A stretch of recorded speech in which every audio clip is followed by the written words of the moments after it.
All right, welcome to the Leave Hungry Podcast. I'm Carlos Fernandez, your host, and I'm here with one of my best friends, Jacob Whitehead. And we kind of ended the last episode pretty sporadic, but it's because we wanted to kind of chop up an idea that we were talking about. We were talking about the weight of responsibility and how we run from it, and we actually want to talk about that. You know, why do we run from responsibility? Like, what are some of the things that kind of push us away? And one of the things we kind of highlighted was laziness. Laziness is because we're just lazy, and we don't want, we want the titles and the platform, but we don't want the responsibility or the work that comes with it. We want the $1 million business. We want the big church. We want the great family. We want to be a great dad. We want to be, all these things, the great, sports player, athlete, or whatever. We want the to be awesome in the gym and all these things, but we want those things, but we don't want the responsibility or the work that comes with it. And so we just wanted to talk a little bit. We're going to talk a lot about laziness, but then we're also going to talk about a couple other things. So Jay, you want to kick it off? Yeah. Well, I mean, as you were just saying too, I was just even thinking about this because I don't want us to get a paradigm that if you steward responsibility, it'll lead to worldly success. Responsibility is a legacy term to me. Like, responsibility is really almost equated with what we would call faithfulness. That's what I was going to say. Were you faithful to steward? You're just a good steward. Were you faithful? Were you faithful? But I will say that usually if you're faithful and you're responsible, it does, I would say majority of the time, lead to worldly success, because that's actually like what it takes to be good in the world. You look countercultural, and I'll be honest with you, man, people in the kingdom as Christ followers, and this is not an arrogant statement, but we have the Spirit of the living God inside of us. We have we would believe a paradigm of life, of flourishing, that, bro, even our motivation for working, it's not for money. God. It's to honor God. How much greater should that be to our hustle? We should work hard than anyone and rest better than anyone. Well, I heard before.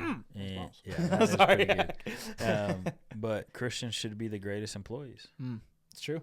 Because we're employed by God. Yeah, we're working for God, not for people. Like, we care more about what He says and His image and what people think about Him. And so we're going to act right in the world. And it's crazy that that's not always the case. We're usually the craziest or the weirdest or whatnot. Like that's not the way it's supposed to be. We're supposed to be great at at taking the responsibility and stewarding it well. But we're supposed to also be the hardest workers. Yeah. And I think that's what keeps us, to your point, stewarding responsibility. Because if you can even recognize it as a gift, that doesn't mean you've accepted how hard it is. Yeah. Because nothing, again, all discipline seems painful rather than pleasant. Yeah. My cultivating, and I think we said this a couple episodes ago, until you learn to see the calling of Jesus as beautiful, you'll never embrace it. No. Like, until Ephesians 5 for me and you becomes a beautiful calling of God honoring what headship is biblically, the call to die first, because my role as a husband is to image Christ to the church, like what Christ did for the church, which was laying His life down. Like Paul even defines what is headship: laying your life down, being a sacrifice, going first, using all of your energy as a man to make much of your wife. And until I find that beautiful, until I push away my preferences, until I say, well, because she doesn't this and she doesn't this and she doesn't this, until I say, no, that call in Ephesians 5 speaks to the longing in my heart, and that's beautiful to me, I'll never embrace the responsibility to be the husband God's calling me to be. Yeah. So there's a work required of it, but you'll never do the work until you find it beautiful. Yeah, or see the purpose in it, you know? One of the things that just sparked an idea was that the reason we don't take on the responsibility that we're supposed to, or the reasons we don't work as hard as we're supposed to, is because we're always trying to change people instead of trying to change us.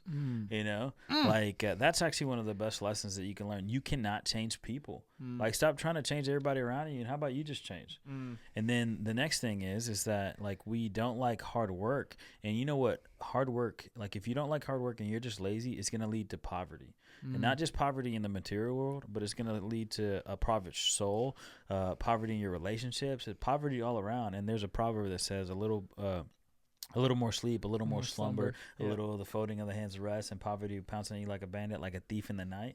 That's going to happen if you don't take the responsibility and work hard in every area of life. You know, you have poor relationships.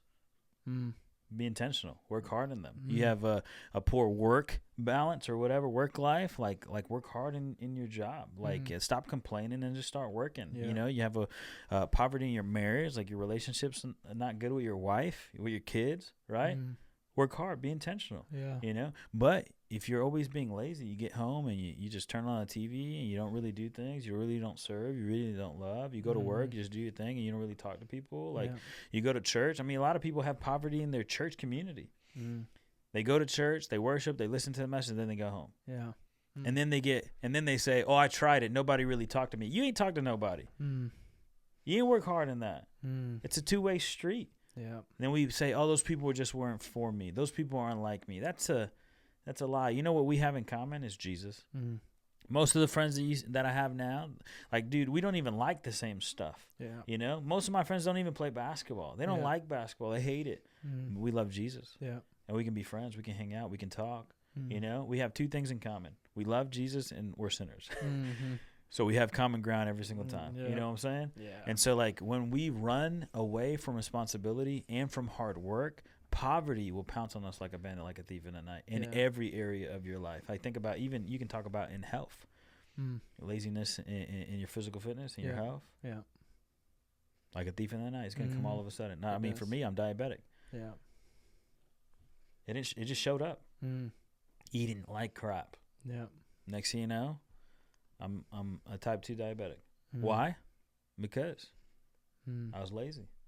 I was eating whatever I wanted to. I never worked out really, you know? Yeah.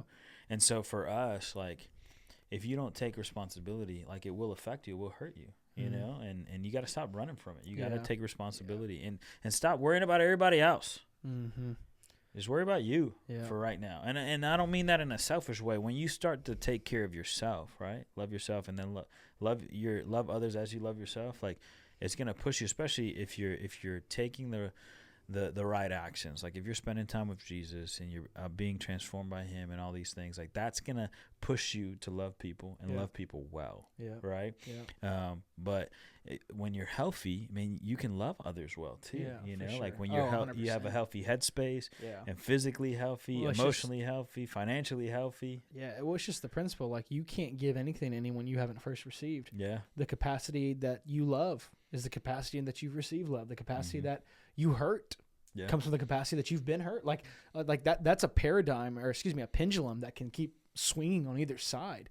And so, like, I even what you were just saying too, because I think laziness is a undergird. Because it's funny, and I'm not saying because the flesh can rear its head in so many different ways. Where some people have a bent towards laziness, and some people laziness is a managing of something deeper.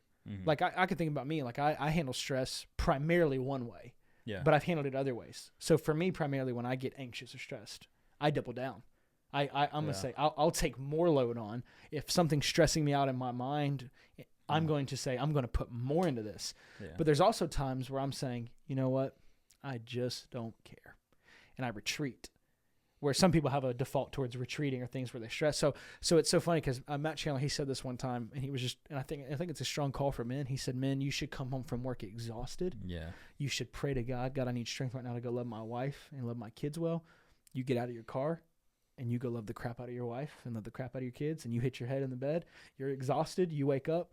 Because again, like we said, responsibility, number one, everyone has some to steward. And it's either going to crush you and keep you down, or crush you, and if you receive what it's trying to do, again, as a gift, a steward, will build you back up stronger and stronger and stronger, to where, like, when you come home, a lot of people, they might not have been lazy at work. They're just so exhausted and so stressed. So they come home and they're thinking, I just need to veg out on the TV. I don't have time for my marriage. Like, if my wife would just understand right now how hard work was, then she'd be okay.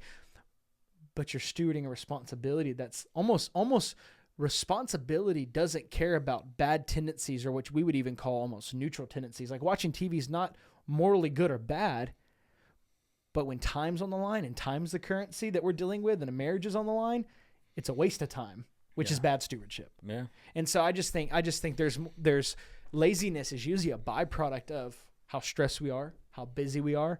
And so here's the thing. if you're not busy to steward, if you're too busy to steward responsibility, because we've done an episode on busyness. Yeah. busyness. I think these go hand in hand here, because if you're too busy to steward the things that are most important, you're too busy, and you have to make some hard decisions, and that's part of responsibility. Yeah. Andy Stanley had a book. I think they changed the title of it. The title of it. You mentioned it's it called before. Choose to Cheat. Yeah. I think he had to change the title because it didn't sound amazing though. Yeah. But now it's called When Work and Family Collide. But what he was saying That's was a way better title. yeah.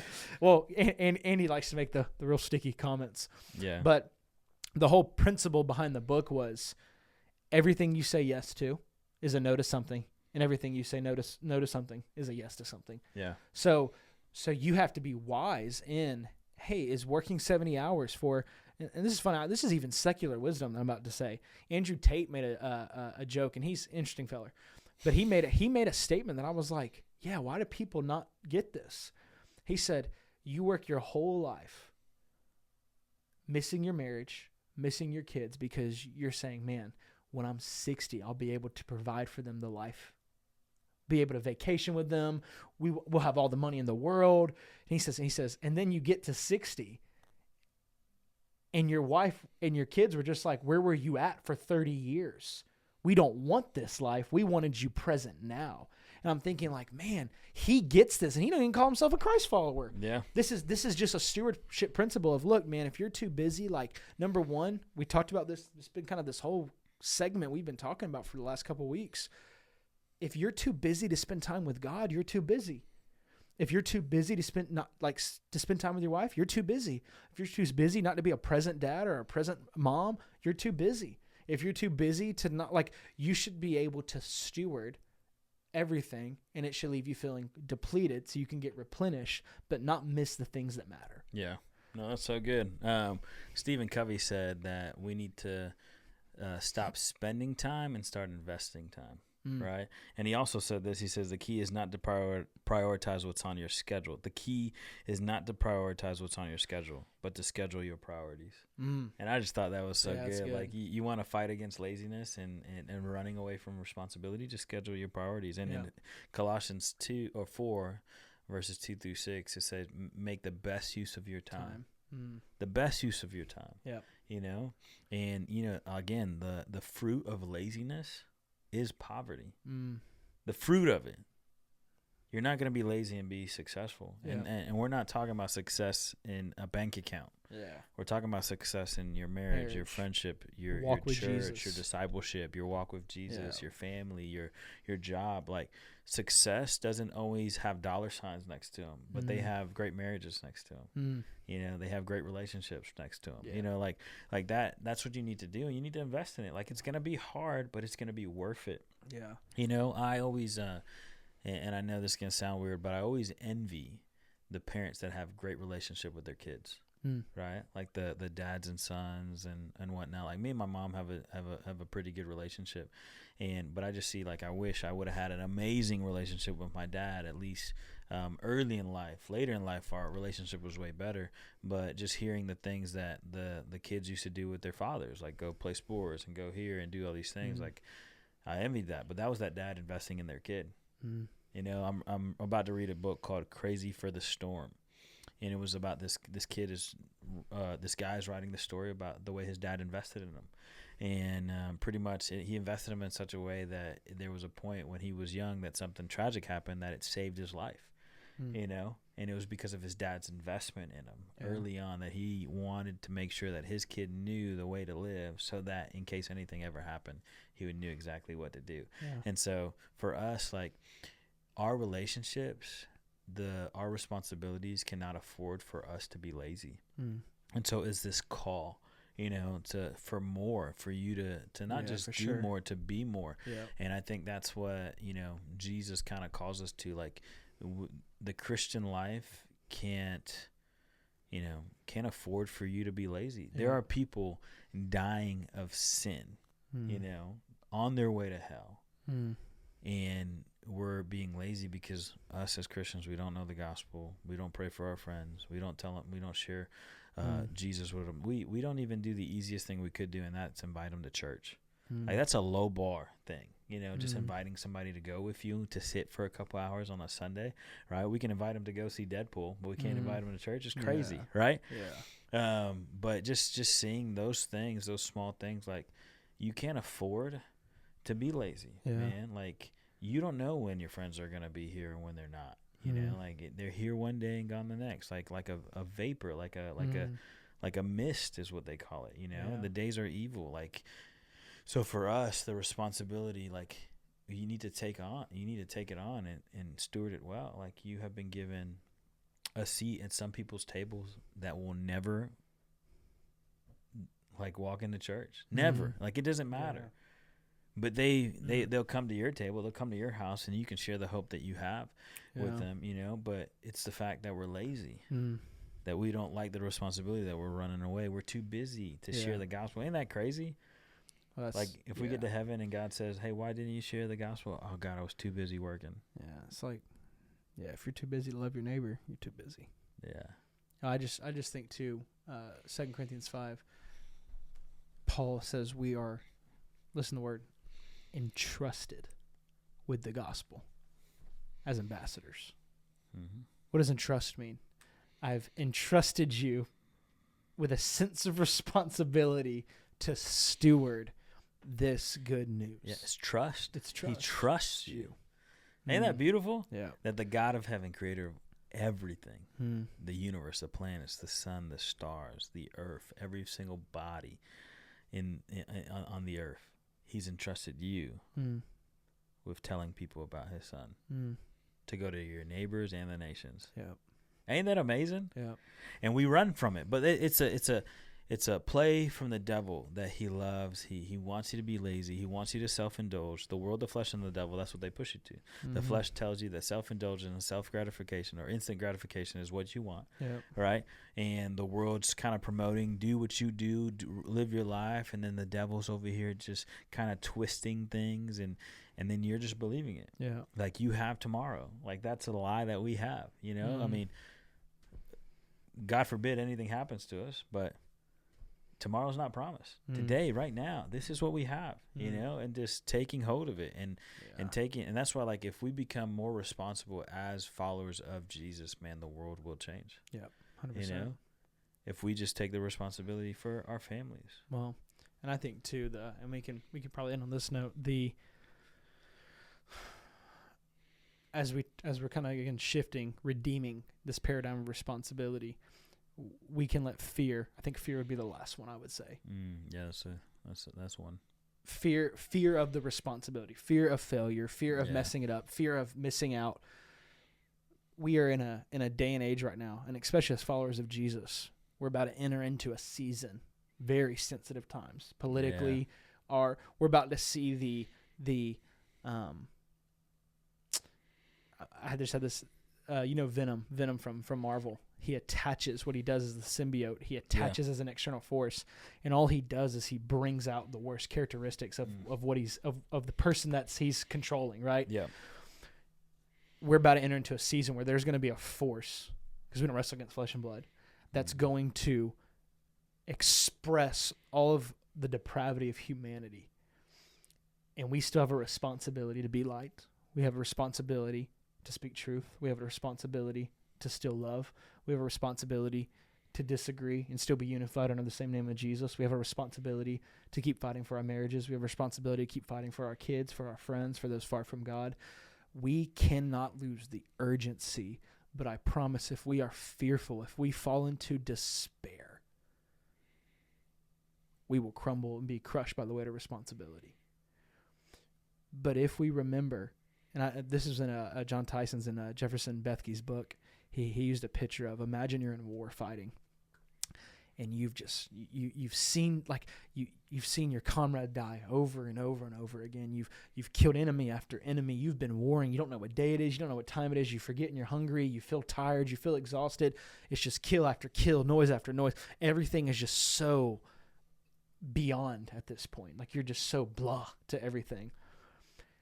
And is this ever going to end? Is there an end of all of this? Another comrade dead, another person down. And then you hear, and they're not even there yet, but you hear trumpets of the ships behind you. and you get this resurgence of energy. I'm still fighting. I got to keep going. You were falling into despair because of just the mundaneness of everything. More chaos, more darkness, more evil, more sorrow. But then you hear the trumpet sound, and they haven't even aided you in the battle yet. You can feel hope stirring back in your bones, saying, no, I got to keep going. I got to keep fighting. I can't stop. Can I tell every single one of us something? Number one, that trumpet's going to sound. And he asked us to stay ready. The foolish servant is the one found asleep when the master returns home. We have a responsibility to stay ready. We cannot let despair capture us. Yeah, or fear. We were made for a time as this. The church is here today because Jesus said the gates of hell will not prevail against it. We cannot despair. We have been called into hope, and we have a future hope and a living hope and a hope that Jesus is coming back one day. And so we cannot compromise, and we cannot be crushed by responsibility. We must steward it, and we must keep going. And so we have to look at fear and say this is not an option. Because when we fall into fear, we fall into despair and then into death. We can't. Yeah, no, that's so good. I think Matt Chandler wrote a book. I forgot the name of it, man. It's a little book. It's all about take hold, or what's it called? Is it the lion one? One with the lion on the cover? Yeah. Take heart? Take heart. Yeah. And he says in it, like, it's a great time to be a Christian. 100%. That this is when Christianity has its back against the wall, is when it grew. Yeah. When persecution, when a lot of things were going on, is when the church exploded. It's a great time to be a Christian. And like that, man, we can talk more, and it'd be cool to do an episode on just fear, like how do we fight against fear? What are the lies the enemy gives us for us to be afraid, and how do we combat against that, and how do we use the tools that God has given us, prayer and the Word of God, and how do we access just the power from heaven to fight against all those things. But man, this was good. So let's go. But hey, we love you guys, and we'll see you guys next time. Peace.